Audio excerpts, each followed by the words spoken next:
안녕하세요. 건강의 지혜를 전하는 허준고모 채널입니다. 좋아요, 구독, 알림 설정해주신 여러분 대단히 감사드립니다. 더운 여름철 힘들고 지치는데 입맛은 없고 그래서 힘이 날 수 있는 먹거리, 보양식들 많이 찾으실 텐데요. 하지만 건강을 위해 챙겨 먹은 이 음식 때문에 식중독에 걸려 오히려 건강을 해칠 수도 있다는 사실을 알고 계신가요? 이번 영상에서는 보양식을 식중독 같은 위험에서 벗어나 안전하게 먹을 수 있는 방법을 알려드리려고 하니 끝까지 놓치지 말고 시청하시기 바랍니다.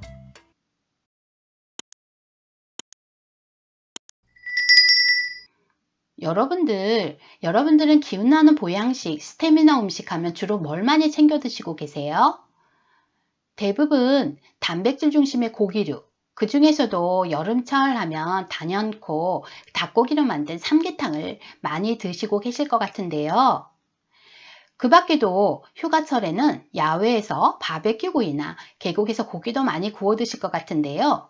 즐겁게 먹었던 이 음식 때문에 식중독을 일으킬 수 있으니 각별한 주의가 필요합니다. 여러분, 소나 돼지, 닭 같은 동물은 건강한 상태를 하더라도 사람에게 식중독을 일으킬 수 있는 세균이나 바이러스를 가지고 있다고 합니다. 이 세균이나 바이러스는 간과 같은 내장 부위에 번식하고 있고 고기를 가공 처리하는 과정에서 옮겨가기도 한답니다.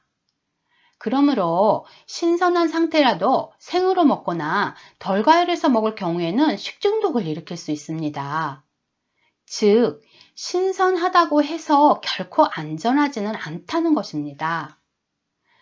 특히 캄필로박터균에 의한 식중독은 매년 환자가 증가하고 있고 특히 복날이 있는 7, 8월에 급증한다고 합니다.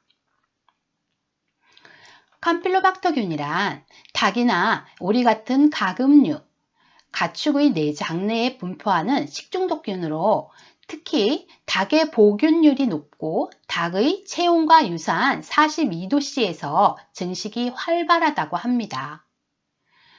캄필로박터균은 닭의 경우 밀집된 생산 환경 중에서 개체 간 오염이 되기 쉬워서 교차 오염의 위험이 항시 존재하며 실제 90%까지 발견된다고 합니다.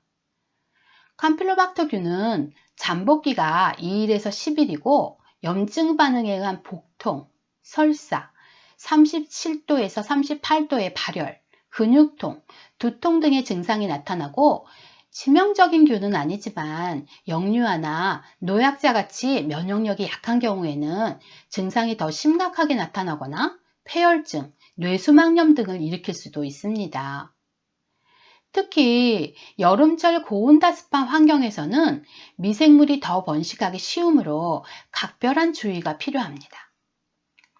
그러나 식중독을 일으키는 세균이나 바이러스 등은 열에 약하기 때문에 충분히 열을 가하면 사멸시킬 수 있습니다.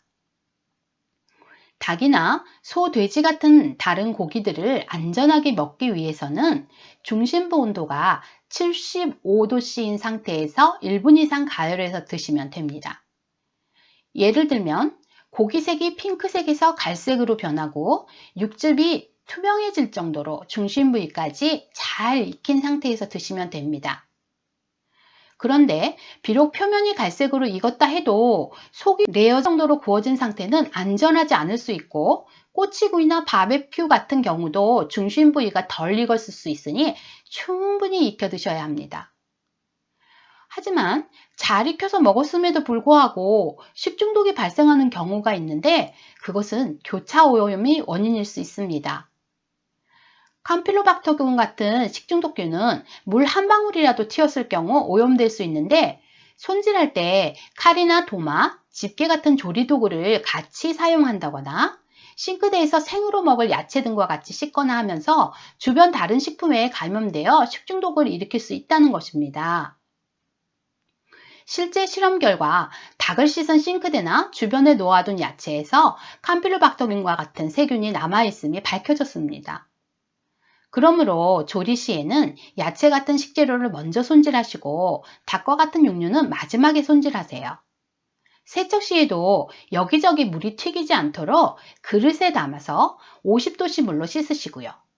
만졌던 손은 깨끗하게 씻은 다음 다른 재료들을 손질하셔야 합니다.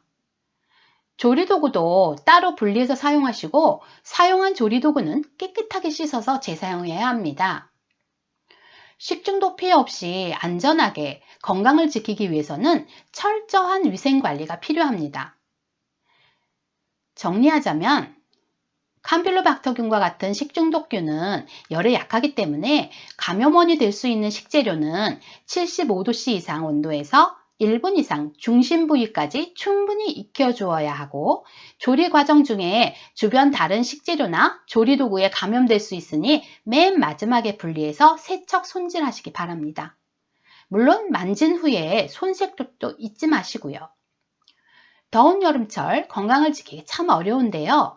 얼마 전 기사에서도 세계적으로 한국과 일본만 얼음물 같은 찬물을 마신다고 하던데요.